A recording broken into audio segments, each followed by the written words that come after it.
అలంకరించి వేదిక polit bureau సభ్యులు బక్క నరసింహులు గారిని వేదిక మీదకి రావాల్సిందిగా విజ్ఞప్తి చేస్తున్నాను.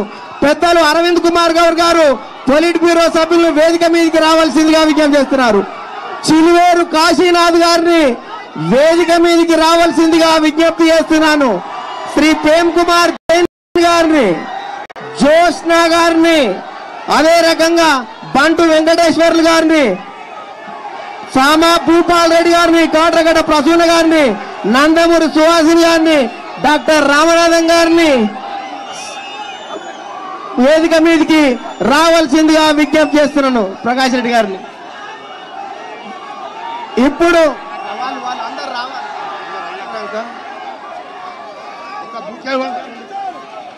ఆహ్వానితులు కాని వారు వేదిక దిగాలి.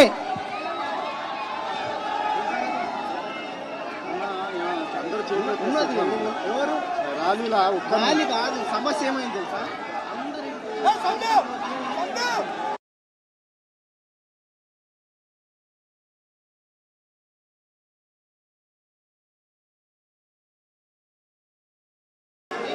మాట్లాడేది ఒకటే మాట్లాడుతున్నా, ఎంత మాట్లాడుతున్నా చెప్పేది నేనే బాబాది చెప్పేసింది. తెలుగు యువత రాష్ట్ర అధ్యక్షులు పొగాకు జయరాం గారిని, పిన్నమనేని సాయిబాబా గారిని, మీడియా ఇన్ఛార్జి ప్రకాష్ రెడ్డి గారిని వేదిక మీదకి రావచ్చు. బక్కన్ నరసింహులు గారు, sir Ravindra sir, polit bureau సభ్యులు బక్కన్ నరసింహులు గారిని ఇప్పుడు స్వర్గీయ నందమూరి తారక రామారావు గారి విగ్రహానికి నివాళులు అర్పించవలసిందిగా జాతీయ తెలుగుదేశం పార్టీ అధ్యక్షులు శ్రీ నారా చంద్రబాబు నాయుడు గారిని సాగరంగా ఆహ్వానిస్తున్నాం.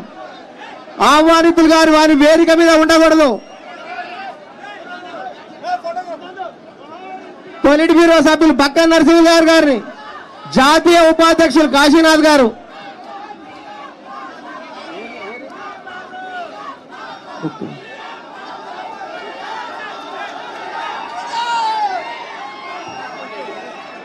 బక్కన్ నరసింహ ఆరిఫ్ గారు,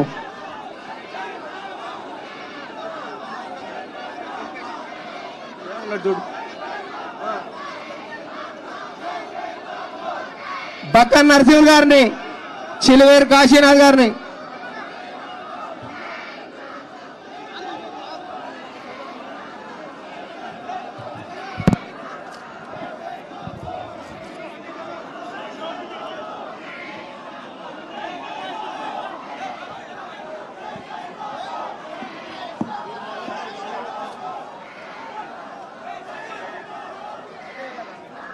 నరసింహులు గారు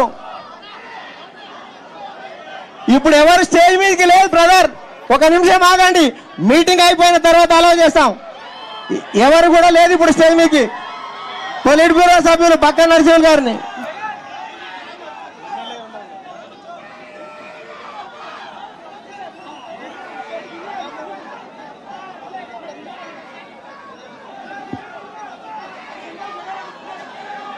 బక్కన్ నరసింహ గారిని ఇక్కడ రా అన్న, ఆయన ఒక్కరిని విలు ఇప్పుడు రమ్మని.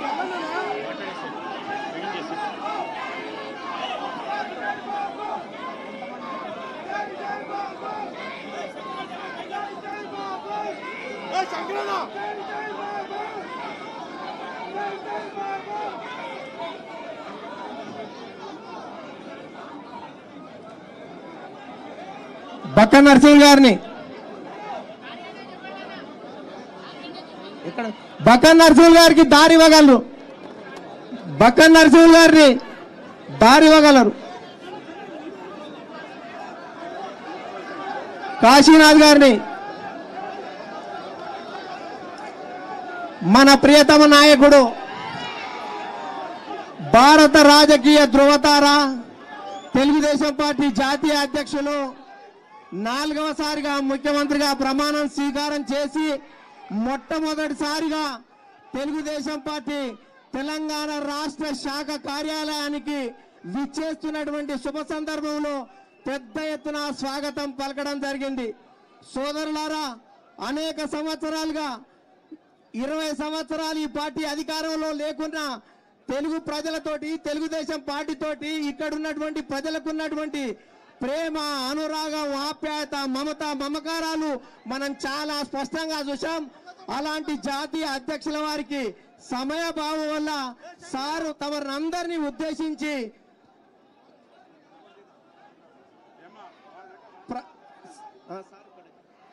జాతీయ తెలుగుదేశం పార్టీ అధ్యక్షులు శ్రీ నారా చంద్రబాబు నాయుడు గారు మాట్లాడిన తర్వాత కలిసే వారిని ఆహ్వానిస్తాం. అందుకనే మన ప్రియతమ నాయకుడు, గౌరవనీయులు, పెద్దలు, భారత రాజకీయ ధృవతార శ్రీ నారా చంద్రబాబు నాయుడు గారు కార్యకర్తలతో ఆత్మీయ సమ్మేళనంలో మాట్లాడవలసిందిగా సాదరంగా ఆహ్వానిస్తున్నాము. ధన్యవాదాలు.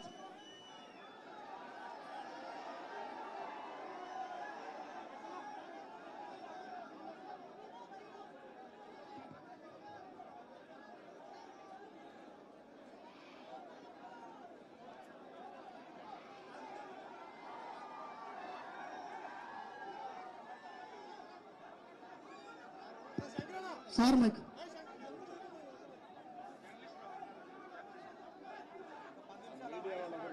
ఫోటోగ్రాఫర్ మీడియా వాళ్ళంట అమ్మాయి ఒకటి, ఆ మీడియా ఒకటి, మీడియా వాళ్ళు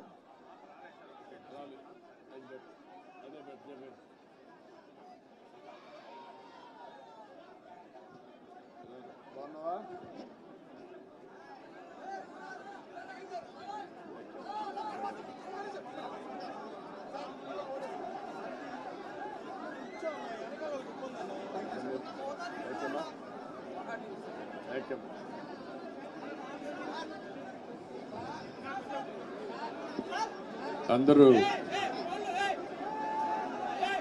అందరూ కూర్చోవాలమ్మా.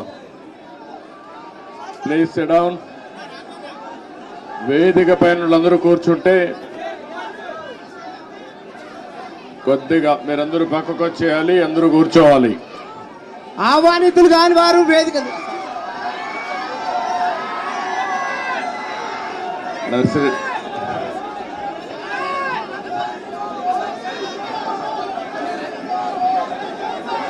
ఓకే అమ్మా, ఇది అయిపోయినాక నా స్పీచ్ అయినాక తీసుకుంటా, పెట్టుకోండి ఆ ఫోటో అట్లనే, మళ్ళా ఇప్పుడు కాదు. అందరూ కూర్చోవాలి దయచేసి.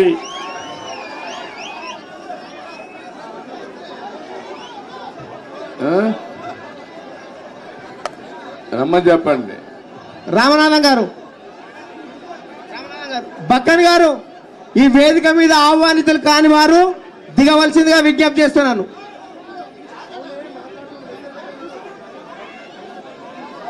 లాస్ట్ లో అమ్మా, అయిపోయినాక మీటింగ్ అయినాక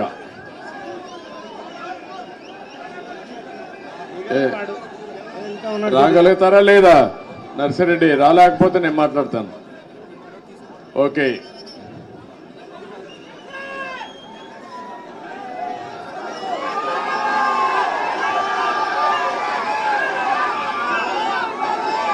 ఈరోజు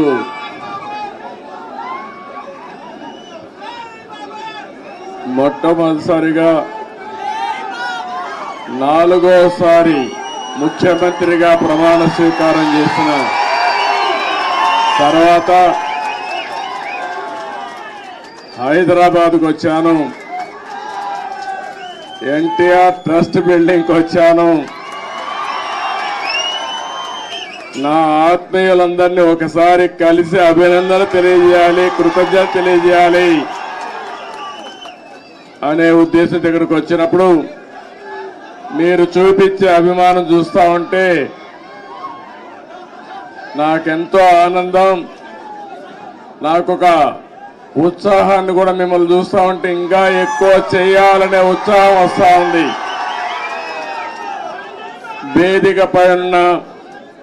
వేదిక ముందర ఉన్నటువంటి నాకు ప్రాణ సమానమైన తెలుగుదేశం పార్టీ కుటుంబ సభ్యులందరికీ పేరు పేరున మనస్ఫూర్తిగా నమస్కారాలు, అభినందనలు. ఈరోజు ఇక్కడ మొన్న ఎలక్షన్ లో కూడా మనం పోటీ చేయలేదు, కానీ కార్యకర్తలు చూస్తే ఎక్కడి నుంచి వచ్చారో నాకు తెలియదు, కానీ ఇంత పెద్ద ఎత్తున రాగలిగారంటే అది తెలుగుదేశం పార్టీ బలం. నేను వచ్చింది మీ అందరికి కూడా, మీరందరూ ప్రత్యక్షంగా పరోక్షంగా నా గెలుపు కోసం పనిచేశారు ఆంధ్రప్రదేశ్లో. అలాంటి మీ అందరికి కూడా ధన్యవాదాలు, కృతజ్ఞతలు. ఒక్క విషయం మనం గుర్తుపెట్టుకోవాలి, మహానాయకుడు యుగ పురుషుడు నందమూరి తారక రామారావు గారు తెలుగుదేశం పార్టీ పెట్టింది ఈ గడ్డపైనే. ఆ రోజు ఆయన ఆలోచించింది ఏదో రాజకీయాల కోసం రాలేదు, లేకుంటే రాజకీయాల్ని అధికారం కోసం వచ్చి ఉపయోగించుకోవని రాలేదు. తెలుగు జాతికి అన్యాయం జరిగింది, నా జాతిని కాపాడుకోవాలని ఏకైక లక్ష్యంతో ఎన్టీ రామారావు గారు వచ్చారు. పార్టీ పెట్టిన విధానం కూడా మీరు చూశారు. ఎమ్మెల్యే క్వార్టర్లో ఆ రోజు ఏ విధంగా అయితే 10 మందిని కలవడానికి వచ్చాడు, వస్తే పెద్ద ఎత్తున ప్రజలు వస్తే అప్పటికప్పుడే తెలుగుదేశం పార్టీని నామకరణం చేసి అనౌన్స్ చేశారు. ఈ రోజు కూడా నేను చూస్తున్నా మిమ్మల్ని చూస్తా ఉంటే మళ్ళీ తెలంగాణ గడ్డ పైన తెలుగుదేశం పార్టీకి పూర్వ వైభవం వస్తుంది. అది స్పష్టంగా కనపడుస్తా ఉంది మీ ఉత్సాహం చూస్తా ఉంటే. ఒక్క విషయం మనందరం కూడా గుర్తుపెట్టుకోవాలి, ఈరోజు 2 రాష్ట్రాలు విభజన జరిగినప్పుడు కూడా నేను ఒకటే ఆలోచించాను. నాకు ఇటు తెలంగాణ అటు ఆంధ్రప్రదేశ్ 2 కళ్ళు లాంటివి. అందుకే ఆ రోజు ఒకే మాట చెప్పాను, నేను ఏ పక్క కూడా సైడ్స్ తీసుకోకుండా 2 ప్రాంతాల ప్రయోజనాల లక్ష్యంగా పనిచేసిన ఏకైక పార్టీ తెలుగుదేశం పార్టీ. తెలుగు జాతి ఐకమత్యంగా ఉండాలని ఆ రోజు ఆలోచించా, ఈ రోజు ఆలోచిస్తున్నా. నా చివరి రక్తపు బొట్టున్నంత వరకు అదే ఆలోచిస్తాను. ఇంకో పక్కన మీరు ఒక విషయం గుర్తుపెట్టుకోవాలి, తెలుగు జాతికి ఒక గౌరవం తెచ్చిన వ్యక్తి ఎన్టీ రామారావు గారు. అంత మునుపు తెలుగు వాళ్ళందరినీ మదరాసి అని పిలుస్తా ఉంటే, కాదు తెలుగు జాతి ఒకటి ఉందని ప్రపంచానికి చాటి చెప్పిన ఏకైక నాయకుడు నందమూరి తారక రామారావు గారు. తెలుగు వారికి ఆత్మ గౌరవాన్ని తెచ్చిన నాయకుడు ఎన్టీ రామారావు. అనేక సమస్యలు తీసుకొచ్చాడు, 1-2 కాదు. ఒకప్పుడు తెలంగాణలో అయితే కరణం మున్సబులు పటేల్ పట్వారీ విధానం భయంకరంగా ఉంటే రద్దు చేసిన తర్వాత ఈ ప్రాంత ప్రజానీకం మాకు స్వాతంత్రం వచ్చిందని పండగ చేసుకున్న సందర్భం అది. ఈరోజు తెలుగు రాష్ట్రాల్లో బ్రహ్మాండంగా వెనుకబడిన వర్గాల ముందుకు వచ్చారంటే అది ఎన్టీ రామారావు గారు చూపించిన చొరవ, ఆయన తీసుకున్న చర్యలేనని చెప్పి నేను మీకు తెలియజేస్తున్నా. అనేక పరిపాలనా సంస్కరణలు తీసుకొచ్చారు. మొట్టమొదటిసారిగా దేశంలోనే సంక్షేమానికి నాంది పలికిన ఏకైక నాయకుడు నందమూరి తారక రామారావు గారు అని చెప్పి కూడా నేను మీకు తెలియజేస్తున్నా. ఆ తర్వాత ఈరోజు మనం పార్టీలో చూస్తా ఉంటే ఎక్కడ చూసినా 20 ఏళ్ళయింది అధికారం పోయి 2004, ఈరోజు 2024. అధికారం పోయిందే గాని మీలో పట్టుదల తగ్గలేదని చెప్పి నేను మీకు తెలియజేస్తున్నా. రోజు రోజుకు అభిమానం పెరుగుతా ఉంది. కొంతమంది నాయకులు పోయారు కానీ కార్యకర్తలు మాత్రం పోలేదు.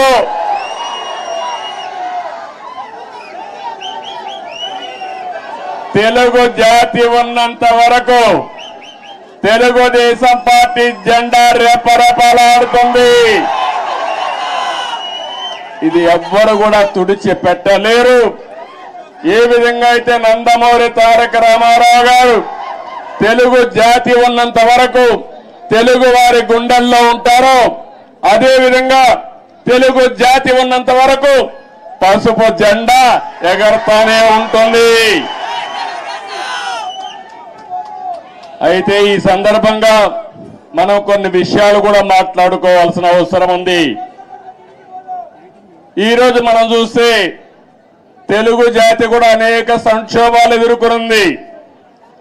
నేను కూడా తెలుగుదేశం పార్టీ నాయకులు కార్యకర్తలు కూడా అనేక సంక్షోభాలు ఎదుర్కొన్నాం. కానీ ప్రతి ఒక్క సంక్షోభాన్ని ఒక అవకాశంగా మలుచుకుని తిరుగులేని శక్తిగా తెలుగుదేశం పార్టీ ఎదుగుతూనే వచ్చింది. భవిష్యత్తులో కూడా ముందుకు పోతాదని చెప్పి నేను మీకు తెలియజేస్తున్నా. నన్ను జైల్లో పెట్టారు ఏ కారణం లేకుండా. కానీ ఆ రోజు హైదరాబాద్ లో మీరు చూపించిన చొరవ నా జీవితంలో ఎప్పుడూ మర్చిపోలేను. ఇప్పుడు సెంటర్ లో గాని అదే మాదిరిగా గచ్చిబౌలిలో మీటింగ్ పెడితే రెచ్చిపోయిన ఉత్సాహంతో నాయకులు లేకపోయినా మేమే నాయకులని చెప్పి లక్షల మంది వచ్చారంటే అది నా జీవితంలో ఎప్పుడూ జైల్లో ఉండి చూసి నేను చేసిన పనికి నేను చేసిన అభివృద్ధి గుర్తుపెట్టుకుని నాకు సంఘీభావాన్ని తెలియజేశారంటే ఆ రోజే నేను అనుకున్నా నా జన్మ చరితార్థకమని. ఇక్కడే కాదు ప్రపంచం మొత్తం అన్ని 70-80 దేశాలు, ఆ దేశాల పేర్లు కూడా నాకు తెలియవు. కానీ తెలుగువారు అక్కడికి వెళ్ళి 53 రోజులు రోడ్డెక్కి నిరసనలు తెలియజేశారు. ఇది మరిచిపోలేని అనుభవం అని చెప్పి నేను మీకు తెలియజేస్తున్నా. ఈ సందర్భంగా మనందరం ఒకటే గుర్తుపెట్టుకోవాలి. ఈరోజు రాష్ట్రంలో తెలుగు జాతి ఎన్టీ రామారావు గారిని ఎప్పుడూ మరిచిపోలేరు. అదే సమయంలో ఈ దేశానికి ఒక దిశ చూపించిన వ్యక్తి పివి నరసింహారావు గారు అని చెప్పి కూడా నేను మీకు తెలియజేస్తున్నా. ఆర్థిక సంస్కరణలు 1991లో పివి నరసింహారావు గారు మొట్టమొదటిసారిగా అమలు చేశారు. అప్పటి నుంచి ఈ దేశంలో సంపద సృష్టించడం సులభమైంది. అలాంటి ఇద్దరు నాయకులు ఈ గడ్డ మీద పుట్టడం తెలుగు వారి అదృష్టం అని చెప్పి మరొకసారి తెలియజేస్తున్నా. ఎంతో మంది నాయకులు పోరాడారు, ఎన్నో త్యాగాలు చేశారు. కానీ ఇటీవల కాలంలో ఈ ఇద్దరు నాయకుల యొక్క సమాజం హితం కోసం చేసిన పనులు మనం ఎప్పుడు మర్చిపోలేమని చెప్పి తెలియజేసుకుంటున్నారు. ఇంకో పక్క రాజకీయం అంటే సొంత వ్యాపారాలు చేసుకోవడం కాదు, భావోద్వేగాలు రెచ్చగొట్టడం కాదు, ప్రజల జీవితాల్లో వెలుగు చూపించగలిగింది నిజమైన రాజకీయం అని చెప్పి కూడా నేను మీకు తెలియజేస్తున్నా. మీరు ఒక్కసారి ఆలోచిస్తే తెలుగుదేశం ముందు, తెలుగుదేశం తర్వాత తెలుగు వారి చరిత్ర రాయాలంటే చాలా సులభంగా రాసే అవకాశం ఉంటుంది. ఇప్పుడు హైదరాబాద్ని మీరు చూస్తున్నారు. 95 ముందు ఒక్కసారి మీరు ఆలోచించుకోండి. జూబ్లీ హిల్స్ ఇదే డెడ్ ఎండ్. ఇప్పుడు చాలా మంది మిత్రులు పత్రికా విలేకరులు వచ్చారు. వీళ్ళందరూ కూడా ఎంతో ఉత్సాహంగా నాకు స్వాగతం పలికారు. ఆ రోజుటి నుంచి ఈ రోజుటి నుంచి ప్రత్యక్ష సాక్షులు రాయడానికి పత్రికా విలేకరులందరూ. ఆ రోజు నేను ఒకటే ఆలోచించాను, తెలుగు వాడికి సత్తా ఉంది, అభివృద్ధి చేసి చూపిస్తామని మొట్టమొదటిసారిగా హైటెక్ సిటీతో ప్రారంభించి నిన్న కూడా ఫ్లైట్ లో వస్తా ఉంటే చూశాను హైటెక్ సిటీని. ఎంత ఆనందం కలిగిందంటే ఒక్క హైటెక్ సిటీతో ప్రారంభించిన అభివృద్ధి ఈరోజు తెలంగాణ, హైదరాబాద్, భారతదేశంలో నెంబర్ 1 అయిందంటే అది తెలుగుదేశం పార్టీ ఆ రోజు చేసిన కృషి, చూపించిన చొరవ. ఏ రాజకీయ నాయకుడికైనా ఏ పార్టీకైనా దీనికంటే కూడా ఏ తృప్తి ఉండదని చెప్పి నేను మీకు తెలియజేస్తున్నా. ఆ రోజు చాలా మంది అన్నారు ఔటర్ రింగ్ రోడ్డు 8 లేనేస్తానన్నాను. ఇప్పుడు మీరందరూ కూడా మర్చిపోవచ్చు, కొంతమంది గుర్తుండకపోవచ్చు. కానీ నా మనస్సాక్షిగా ఆలోచించినప్పుడు నేను చేసిన పని నా మనసుకు ఆహ్లాదం ఇస్తుంది, ఆనందాన్ని ఇస్తుంది, తృప్తిని ఇస్తుంది అని చెప్పి కూడా నేను మీకు తెలియజేస్తున్నా. ఒక ఎయిర్పోర్ట్ కానీ ఇవన్నీ కూడా ఆ రోజు దూరదృష్టితో ఆలోచించి మనం చేశాం. నాలెడ్జ్ ఎకానమీకి నాంది పలికాం. చాలా మంది నాలెడ్జ్ ఎకానమీ అంటే ఎక్కడన్నారు, దానికి చిరునామాగా హైదరాబాద్ తయారు చేసిన ఘనత, ప్రారంభించిన ఘనత తెలుగుదేశం పార్టీది. అదే సమయంలో ఆ తర్వాత వచ్చిన అన్ని రాజకీయ పార్టీలను అభినందిస్తున్నా. కాంగ్రెస్ పార్టీని ఆ తర్వాత 10 ఏళ్లున్నారు, 3 ముఖ్యమంత్రులు వచ్చారు, ఎవరు కూడా చెడగొట్టల. తర్వాత టీఆర్ఎస్ వచ్చింది, 10 ఏళ్లున్నారు, వాళ్ళు కూడా చెడగొట్టల. ఇప్పుడు మళ్ళా కాంగ్రెస్ వచ్చింది, రేవంత్ రెడ్డి గారు ముఖ్యమంత్రి అయ్యారు, మళ్ళా అభివృద్ధిని ముందుకు తీసుకుపోతున్నారు. అందుకే నేను నిన్న కూడా నేను ముఖ్యమంత్రి అవుతానే నేనే లెటర్ రాశాను రేవంత్ రెడ్డి గారికి, గౌరవ ముఖ్యమంత్రి గారికి. 2 రాష్ట్రాల మధ్య కొన్ని సమస్యలు ఉన్నాయి, ఈ సమస్యల్ని పరిష్కారం చేద్దాం, నేను వచ్చి మిమ్మల్ని కలుస్తానని నేనే చొరవ తీసుకున్నాను. దానికి తెలంగాణ ముఖ్యమంత్రి సానుకూలంగా స్పందించారు. అందుకు ఈ సభ ద్వారా కూడా మనస్ఫూర్తిగా ధన్యవాదాలు తెలియజేస్తున్నాను. తెలుగు జాతి ఒకటి, అన్నదమ్ములు విడిపోతాం, విడిపోతే చిన్న చిన్న సమస్యలు వస్తాయి, భావోద్వేగాలు ఉంటాయి. కానీ అది శాశ్వతంగా ఉండకూడదు. ఎప్పుడైనా అన్నదమ్ములు విడిపోయినా బయట వాళ్ళు మన మీదకి వస్తే మన ఇద్దరం ఒకటేనని చెప్పి నిరూపిస్తామనా కాదా అని మిమ్మల్ని అడుగుతున్నా. ఆ ఐకమత్యం ఇక్కడ ఉండాల్సిన అవసరం ఉంది. మన జాతి ఒకటే, తెలుగు జాతి, మనం మాట్లాడే భాష ఒకటే, తెలుగు భాష.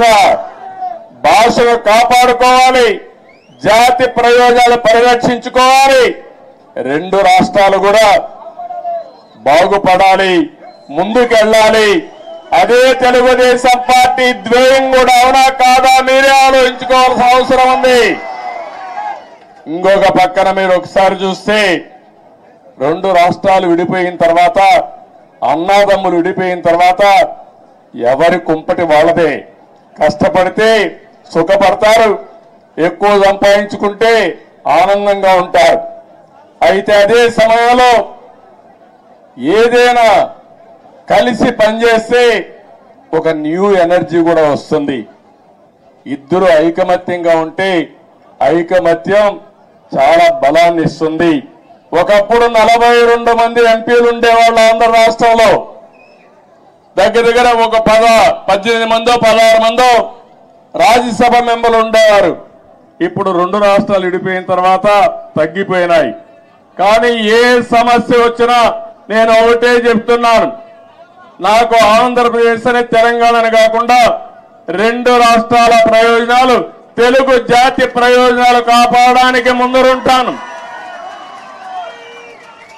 కొంతమంది ఆలోచిస్తున్నారు గొడవలు పెట్టుకుంటే సమస్యల పరిష్కారం అవుతాయని. గొడవలు పెట్టుకుంటే నీళ్లు రావు, సమస్యల పరిష్కారం కావు, అభివృద్ధి జరగదు, దానివల్ల లాభం కంటే ఎక్కువ నష్టం వస్తుంది. ఆ విధంగా కాకుండా ఎక్కడికక్కడ సానుకూలంగా చర్చల ద్వారా ఏదైనా సమస్యలుంటే పరిష్కారం చేసుకుని ముందుకు పోవడంలో 2 రాష్ట్రాలు కూడా ముందుకు పోవాల్సిన అవసరం ఉంది. ఇంకొక విషయం కూడా మనం గుర్తుపెట్టుకోవాలి, రెండు రాష్ట్రాల్లో మనోభావాలు ఉన్నాయి. ఒకప్పుడు సమైక్య ఆంధ్రప్రదేశ్లో కూడా తెలంగాణలో ఒక మనోభావాలు ఉండేటివి. రాయలసీమలో ఇంకొక విధంగా ఆలోచించేవాళ్ళు, ఉత్తరాంధ్ర ప్రజానీకం ఒక విధంగా ఆలోచించేవాళ్ళు. దానికి కారణం ఎక్కడికక్కడ సమస్యలు, అక్కడుండే ప్రత్యేకమైన పరిస్థితులు ఉంటాయి. కానీ ఈరోజు కూడా సమస్యలు ఉంటాయి, మనోభావాలు ఉంటాయి. అందరి మనోభావాలు గౌరవిస్తూనే ఎక్కడికక్కడ ఐకమత్యంగా పోయి ఇచ్చిపుచ్చుకునే ధోరణిలో సమస్యలు పరిష్కారం చేసుకోగలిగితే దానికంటే ఇంకొకటి ఉండదని చెప్పడం కూడా నేను మీకు తెలియజేస్తున్నా.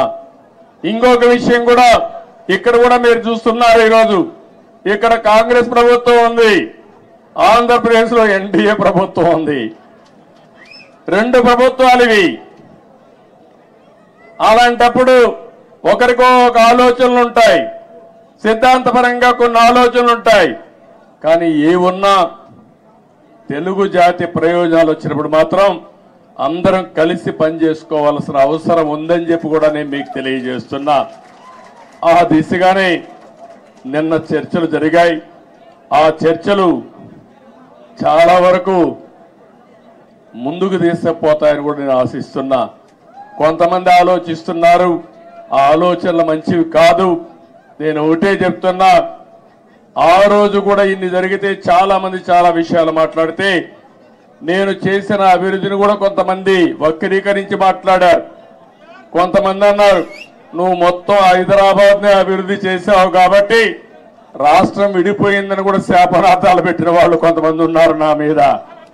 నేను ఒకటే ఆ రోజు చెప్పాను, ఆ రోజు కానీ ఈ రోజు కానీ ముందు ఒక ప్రాంతం అభివృద్ధి కావాలి, అది రాజధానితో ప్రారంభమవుతుంది, అది చివరికి మారుమూల ప్రాంతాలకు కూడా స్ప్రెడ్ అవుతుందని చెప్పి ఆ రోజు చెప్పా.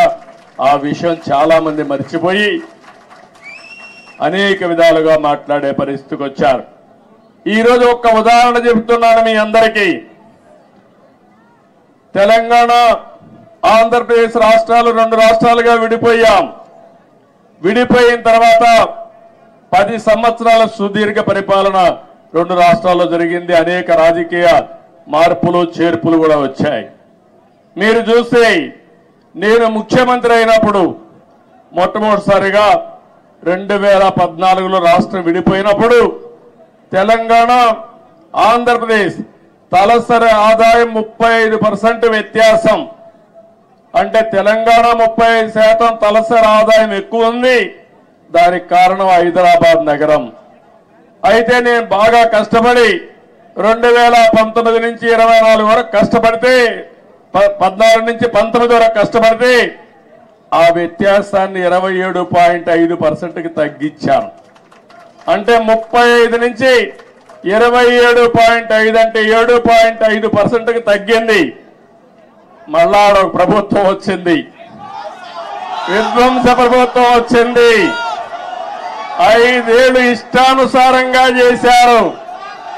ఈ రోజు ఎంతవరకు పోయిందంటే 44% పెరిగిపోయింది.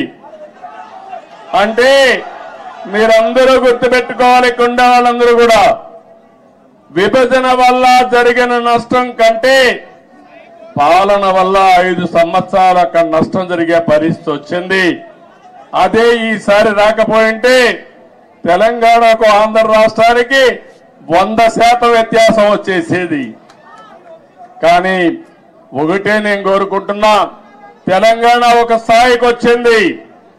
దేశంలోనే మీరు ఒక్కసారి ఆలోచిస్తే హైయెస్ట్ పర్ క్యాపిటల్ ఇన్కమ్ ఉండే రాష్ట్రం తెలంగాణ రాష్ట్రం. పెద్ద రాష్ట్రాల్లో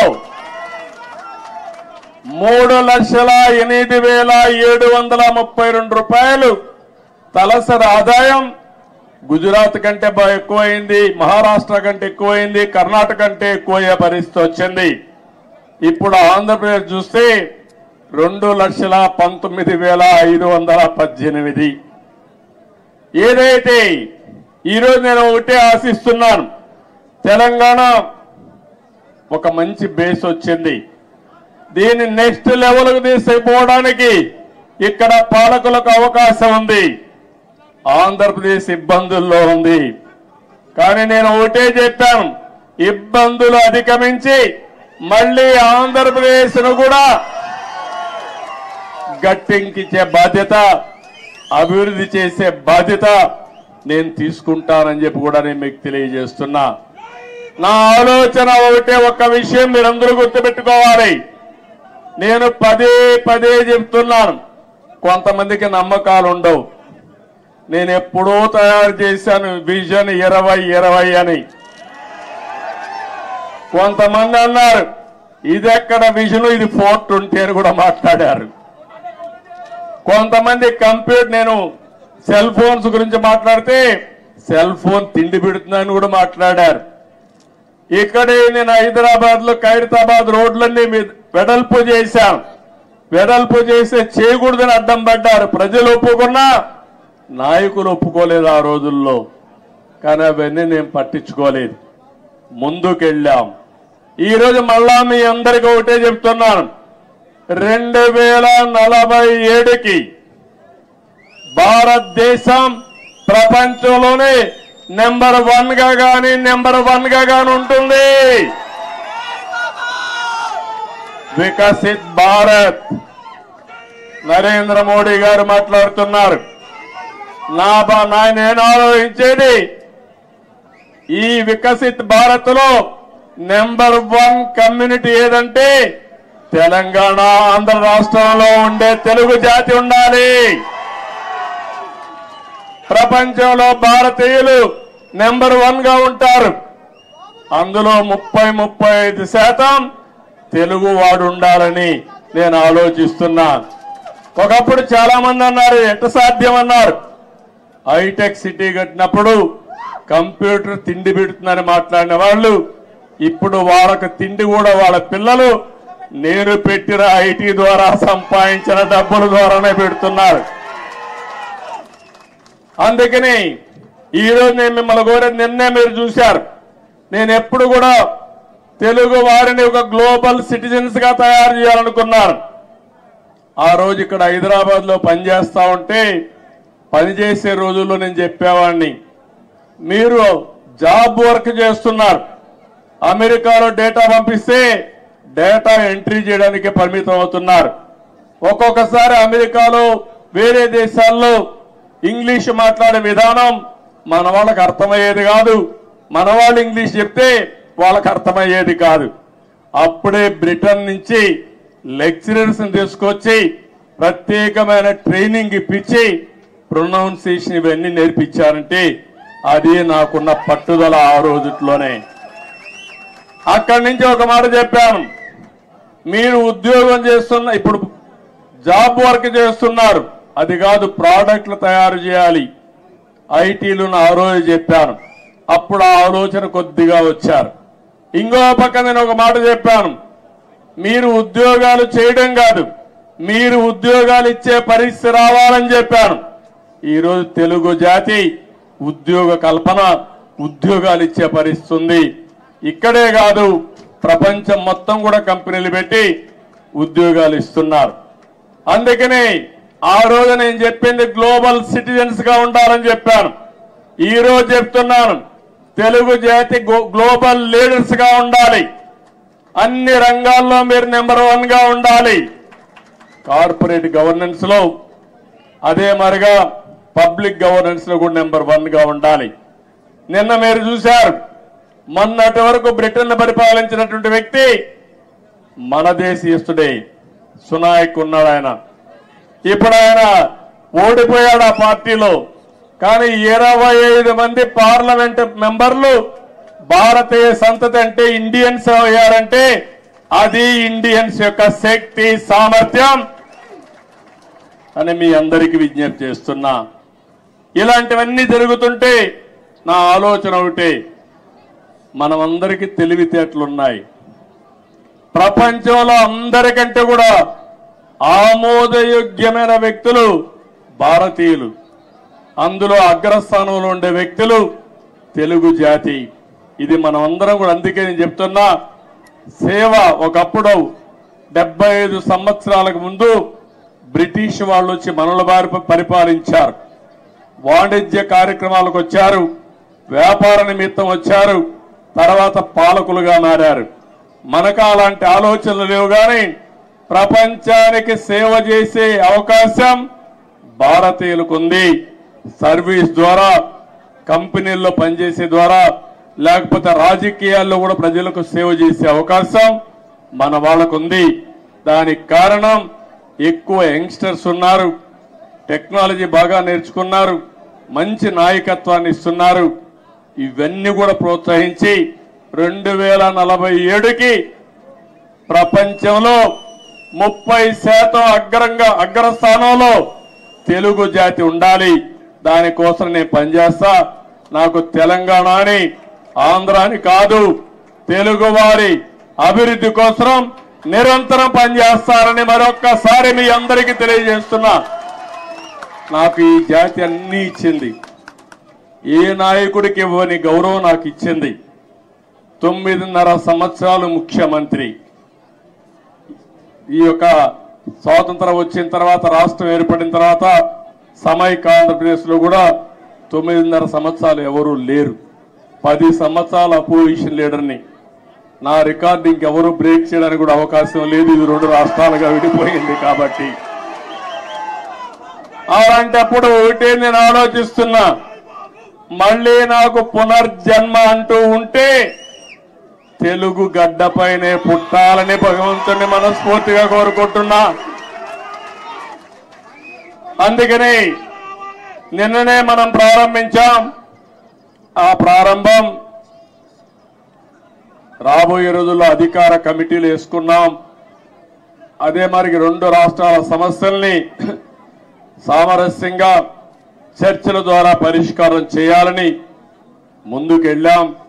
ఇంకా రాబోయే రోజుల్లో అవన్నీ ఒక దారికి తీసుకుపోయి రాజకీయాలు ఎన్నైనా ఉండొచ్చు, కానీ ఆ రాజకీయాలు జాతి ప్రయోజనాలే ముఖ్యంగా మనం పనిచేస్తే ఏ సమస్య ఉండదని చెప్పి కూడా నేను మీకు తెలియజేస్తున్నా. ఈరోజు మీరు ఒక్కసారి చూస్తే నేను తిరగని ప్రాంతం లేదు తెలుగు నేల పైన. ఆదిలాబాద్ మొదలుకొని శ్రీకాకుళం వరకు తెలియని గ్రామం లేదు, తెలియని ప్రజానీకం లేదు. అలాంటి ప్రజలందరినీ చూశాను. ఇప్పుడు కూడా అదే అనిపిస్తుంది నాకు. ఇక్కడికి వచ్చినప్పుడు మీ యొక్క ఎనర్జీ చూసిన తర్వాత, మీ ఉత్సాహం చూసిన తర్వాత, దీనికంటే ఏ నాయకుడైనా ఏమైనా కోరుకుంటామని అడుగుతున్నా. మీరు నాకు అధికారాన్ని ఇచ్చారు. తిరిగి నేను సేవాభావంతో అనేక కార్యక్రమాలు చేశా. అది నా జీవితంలో దానికంటే ఇంకేం కోరుకునేది లేదు. కానీ నేను ఒకటే చెప్తాను, నా జీవితం ఉన్నంత వరకు, చివరి రక్తపు బొట్టు ఉన్నంత వరకు ప్రజలకు ఏం చేయాలో అవన్నీ చేస్తానే ఉంటాను. ఇప్పుడు నేను ఆలోచించే విధానం మీరు చూస్తే రాబోయే 30 ఏళ్లలో ఏం జరుగుతుందో ఇప్పుడే ఊహించి దానికి ఒక విజన్ తయారు చేసుకుని ముందుకు పోవాలనేది నా మనస్తత్వం. అందుకే ఈ సందర్భంగా నేను మిమ్మల్ని అందరినీ ఒకటే కోరుతున్నా. మీ తెలంగాణలో మా తమ్ముడు ఇప్పుడే చెప్తున్నాడు, మొన్న ఆంధ్రప్రదేశ్ లో ఎన్నికలు వచ్చాయి. ఎన్నికలు వస్తే నేను వినూత్నంగా ఆలోచించాను. ఈసారి అందరినీ సీనియర్స్ నే కాకుండా యంగ్స్టర్స్ తీసుకొచ్చాను. రీస్ట్రక్చరింగ్ ప్రారంభించాను. యువకుల్ని, ఉత్సాహవంతుల్ని, చదువుకున్న వాళ్ళని సామాజిక న్యాయమే ధ్యేయంగా పెట్టుకుని అందరినీ మంచి వ్యక్తులు తీసుకొచ్చాను. ఆ యొక్క ఇది మీరు చూస్తే బ్రహ్మాండంగా ప్రజలు కూడా బ్రహ్మరథం పట్టారు. తెలుగుదేశం చరిత్రలో ఇంత పెద్ద విజయాన్ని నేను ఎప్పుడూ చూడలేదు. 82, 84 ఆగస్టు క్రైసిస్ తర్వాత 85, తర్వాత 94, 99 ఎప్పుడూ చూడలేదు. ఒక సునామీ వచ్చింది. ఆ సునామీకి ఎక్కడికక్కడ అందరూ కూడా కొట్టుకుపోయే పరిస్థితికి వచ్చారు. అది చూసిన తర్వాత మా తమ్ముడు అంటున్నాడు, అంటే ప్రజాస్వామ్యంలో మీరు ఒక్క విషయం గుర్తుపెట్టుకోవాలి, రాజులు లేరు, నియంతలు లేరు. ఎవరైనా విర్ర వీగితే ఎక్కడికి పంపించాలని మీరే పంపిస్తారు. అందుకే నేను ఇప్పుడు కూడా చెప్తున్నా మా మంత్రులకి అందరికీ, అక్కడ విర్ర వేగొద్దండి, భూమి మీద నడవండి, ఆకాశం నడవద్దండి. ప్రజలకు మనం సేవ చేయాలి కానీ మనము ప్రజలకు సేవకులు కానీ పెత్తందారులు కాదు. ఆ విషయం గుర్తుపెట్టుకోమని అందరికీ ఎప్పటికప్పుడు హితబోధ చేస్తున్నా. అందుకే ఒక మాట అన్నాను నేను, CBN 95 2024 కాదు, CBN 95లో ఏ విధంగా పనిచేశాడో అదే విధంగా పనిచేస్తానని నిన్నే చెప్పాను. ఆ రోజుట్లో మీరు నాతో తిరిగిన వాళ్ళు ఇక్కడ ఈ గడ్డ మీద చూసింటారు. 90 రోజులు తిరిగారు హైదరాబాద్ లో. ఆకస్మిక తనిఖీలు, తెల్లవారుజామున లేచి అందరి తలుపు తట్టి నిద్ర లేపి సమస్యలు తెలుసుకుంటూ పరిష్కారం చేసిన రోజులు అవన్నీ. అలాంటివి చాలా చేశాం. ఆ రోజు చేసిన కార్యక్రమాలే మీరు చూస్తే శ్రమదానం, అదే మరి జన్మభూమి, అదే మారిగా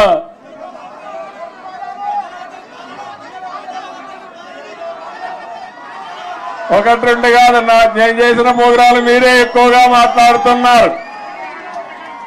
ఆ రోజు పరిపాలన ఒక ఉద్యమ స్ఫూర్తితో తీసుకుపోయినా అవునా కాదా అని అడుగుతున్నా. కొత్త కొత్త ఆలోచనలు చేశాం. ఆ ఆలోచనల్ని ఎక్కడికక్కడ అమలు చేశాం. నన్ను అడిగారు, నేను సైబరాబాద్ అంటే కొంతమంది నన్ను ఎగతాళి చేశారు, ఏంటిది కొత్త విషయం మాట్లాడుతున్నావని. ఆ రోజు సికింద్రాబాద్, హైదరాబాద్ ఉంది. నేను ఆలోచించాను ఏ పేరు బాగుంటుందని. సరైన నేమో ఇన్ఫర్మేషన్ టెక్నాలజీ వచ్చింది, సైబరాబాద్ అని పేరు పెడదామని పెట్టి కడాన అమెరికా అధ్యక్షుడు బిల్ క్లింటన్ పిలిపించినప్పుడు నామకరణం చేశాం. మన టెక్నాలజీ ఆయన చూసి ఆ రోజుల్లోనే ఆశ్చర్యపోయాడు. ఒక హైదరాబాద్ లో టెక్నాలజీ ఇంత అడాప్ట్ చేసుకున్నారని. అది నా స్వార్థం కోసమో కొంతమంది స్వార్థం కోసం కాదు, జాతి ప్రయోజనాల కోసం మనం చేయడం జరిగింది. ఇక్కడుండే నాయకులందరికీ మీ అందరికీ ఒకటే చెప్తున్నాను, 20 ఏళ్లుగా అపోజిషన్ లో ఉన్నాం. తెలంగాణలో కూడా తెలుగుదేశం పార్టీ ఉండాలనా లేదా అని మిమ్మల్ని అడుగుతున్నా.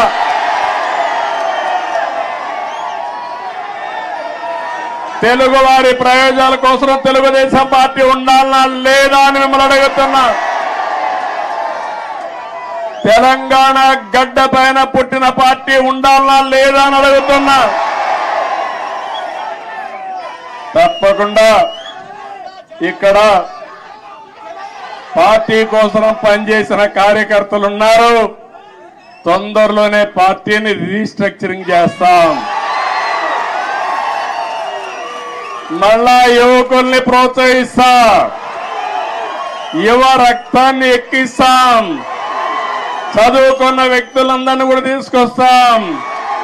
నేను ముందే విధంగా అయితే ఆలోచించానో ఇప్పుడు టెక్నాలజీ కూడా వచ్చింది కాబట్టి ఆంధ్రప్రదేశ్ ఒక విధానం, తెలంగాణ ఇంకొక విధానంతో ఆలోచించి ప్రత్యేకమైన శ్రద్ధ పెట్టి ఒక మంచి పార్టీని అభివృద్ధి చేద్దాం. ఇక్కడ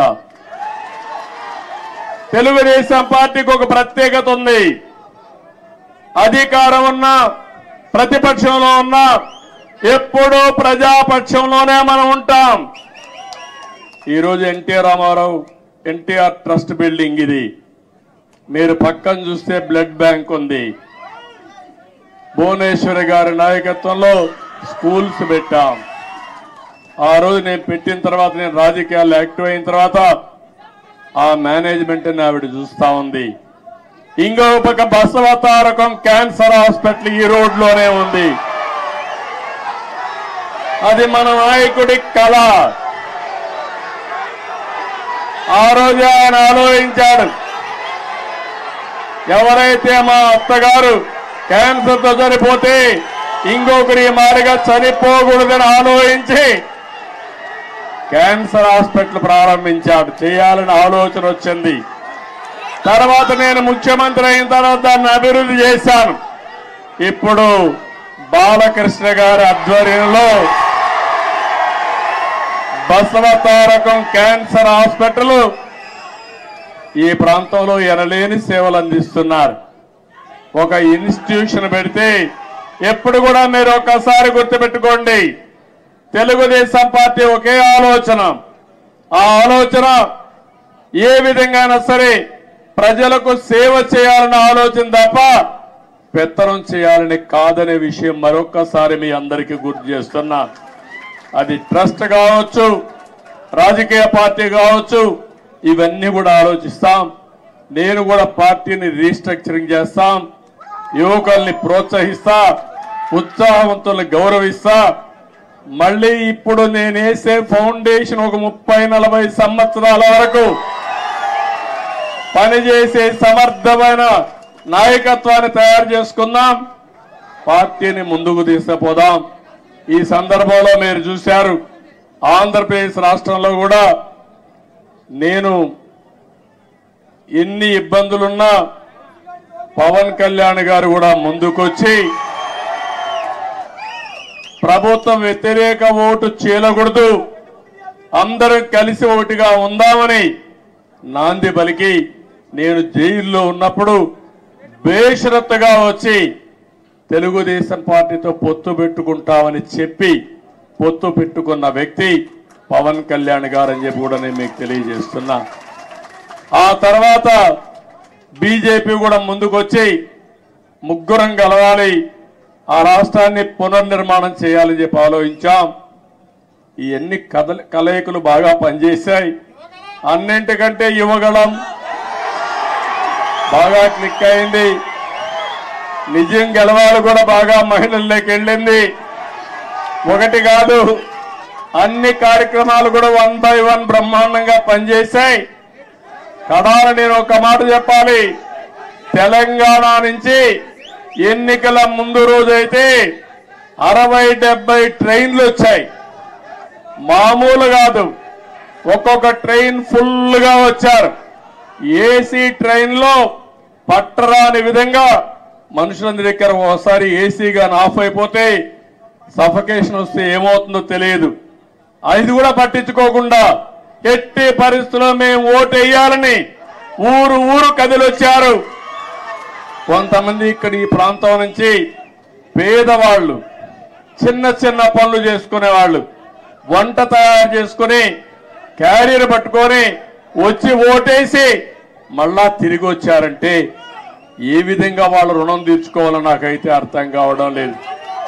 చాలా మంది ఎన్ఆర్ఐలు అమెరికా నుంచి, ఆస్ట్రేలియా నుంచి, ఆఫ్రికా నుంచి, వివిధ దేశాల నుంచి లక్షల రూపాయలు ఖర్చు పెట్టుకుని ఒక ఓటేసిపోయారంటే, కొన్ని నెలలు ఇక్కడే ఉండి గ్రామాల్లో తిరిగి పనిచేశారంటే వాళ్ళందరి రుణం తీర్చుకోవాల్సిన అవసరం ఉంది.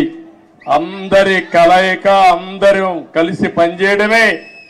మొన్న రాష్ట్ర ఎన్నికల్లో ఒక సునామీ వచ్చింది. ఈ సునామీ మా తమ్ముళ్ళు చెప్పినట్టు సైకోనే కాదు, అక్కడ భూతం ఉంది.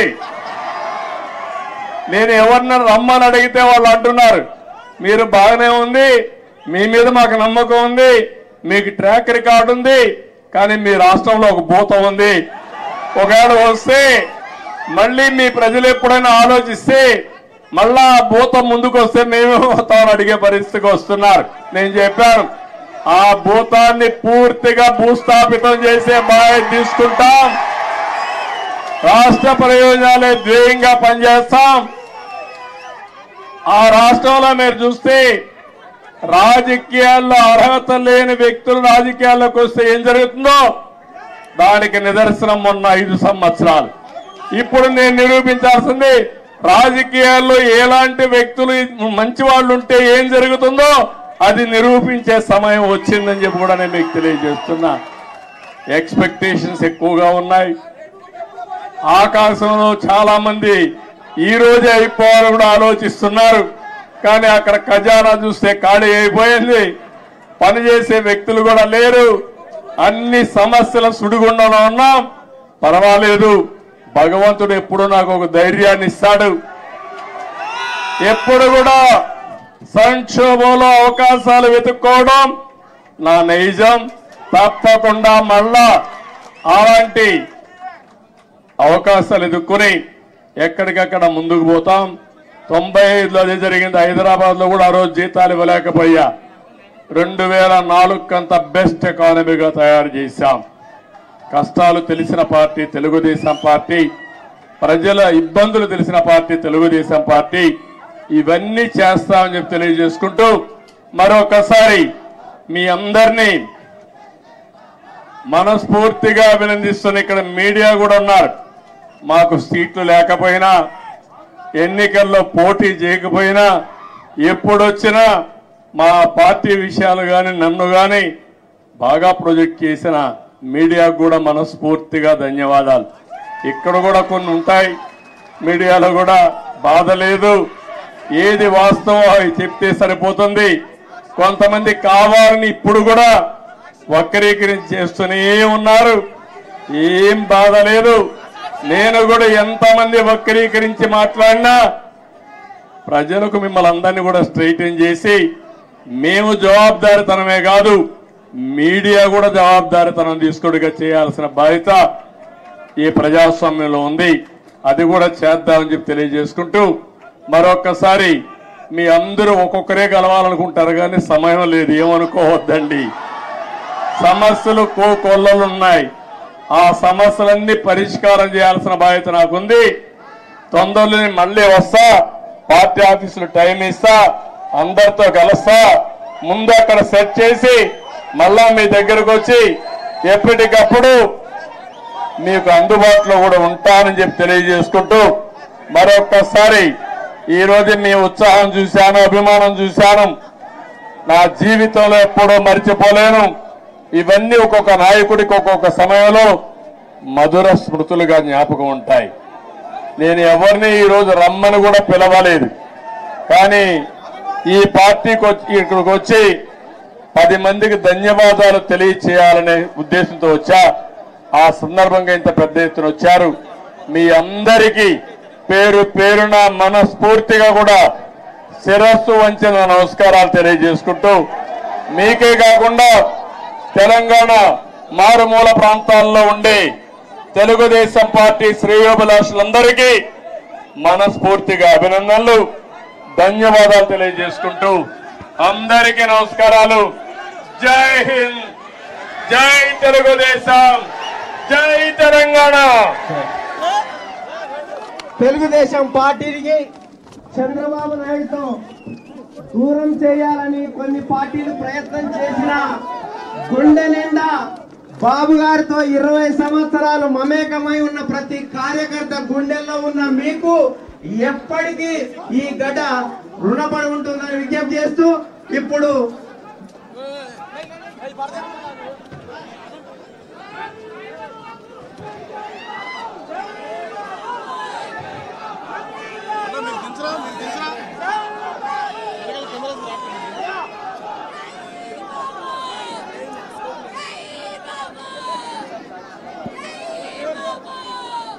కొద్దిగా లైన్ క్లియర్ చేయండి.